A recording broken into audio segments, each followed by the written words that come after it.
160 years ago today, hundreds of ships were delivering equipment, troops, and supplies to Fort Monroe. The largest field army in American history was on the move. And I'd hate to be the guy in charge of stopping that Union Army. Yes, so would I. So why don't we check in with the man who was responsible for that job? John Magruder, bon vivant perhaps, well-dressed gentleman of the Confederate Army. So someone I can relate to. Josh and I are at Lee Hall Mansion, about 10 miles up the peninsula from Fort Monroe. This historic manor home was one of the primary nerve centers of the Confederate defense, and it was a headquarters for the man tasked with stopping McClellan's advance. His friends called him Prince John. His name was John Bankhead Magruder. Lee Hall Mansion served as headquarters for Magruder during the early stages of the campaign. We'll take a look at the map and you can understand why. We're at the geographical center of Magruder's defensive strategy on the peninsula. Magruder had been placed in charge of defending this region very early in the war, and he won one of the first land battles ever fought in the Civil War, even before First Manassas. On June 10th, he defeated a federal probe from Fort Monroe's garrison at the Battle of Big Bethel. It was a minor skirmish, but Magruder's victory drove the Federals back inside Fort Monroe, and Magruder constructed a line of observation to keep a close eye on them. From behind the safety of a screen, Magruder began constructing two formidable defensive lines. Lee Hall Mansion, where we are standing now, is conveniently located behind the second line. That line was called the Warwick Line because Magruder dammed the Warwick River at multiple points to create man-made flooding. He also directed his men to cut down trees to clear open fields of fire.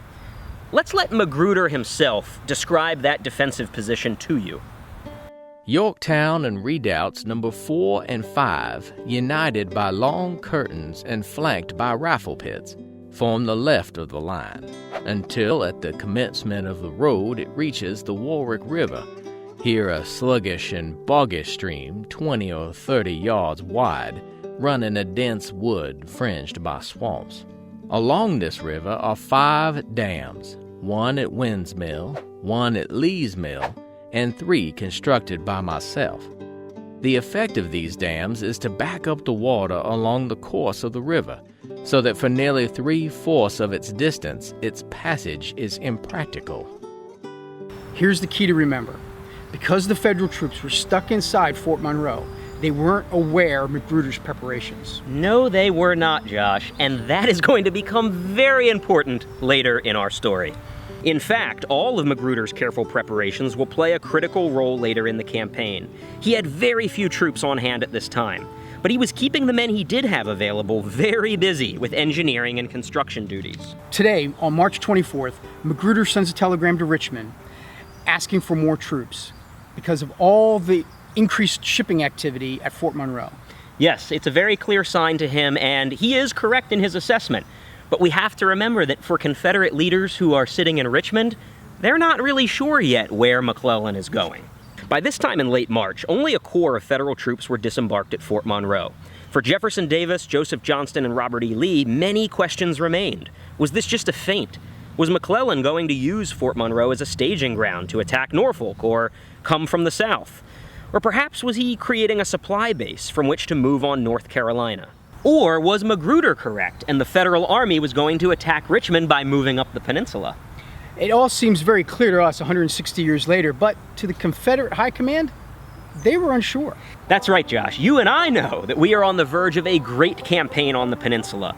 But back in 1862, today, John B. Magruder was one of the only men convinced that this was destined to be the battleground.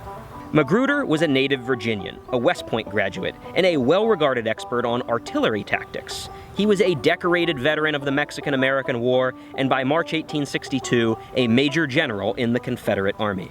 Did you mention, Greg, that he was a hard drinker, a hard partier, a hard gambler, with a spending problem? No, we failed to mention that, Josh. He was all of those things, a very colorful character. But right now, what you need to know in our story is that today, Prince John Magruder is the right man for this job. He was very quick to correctly assess McClellan's intentions, and equally quick to make smart preparations. What he needed was more men, and he needed them fast, because this campaign is less than 2 weeks away from getting underway.